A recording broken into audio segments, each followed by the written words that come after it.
In the following video, we would like to show you how contact lenses should be worn and how they should be removed.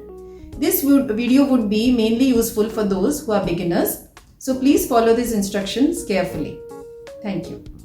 Step 1 is to wash your hands with soap.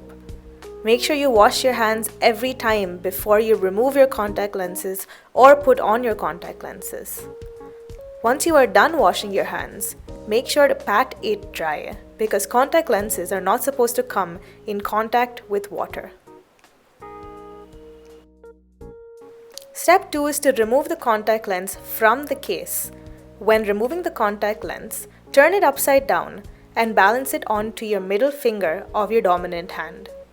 Then, open your eye with the other hand. With the hand with the contact lens on it, pull the eye open with 2 fingers and then place the contact lens onto your cornea. And the contact lens will set into place. To remove the contact lens, use a pinching motion once you've opened your eye to pinch the contact lens out of your eye. Then, always clean your contact lens after removing it with a contact lens solution, like the one used here. After that, fill your case with new contact lens solution and then put your contact lenses inside.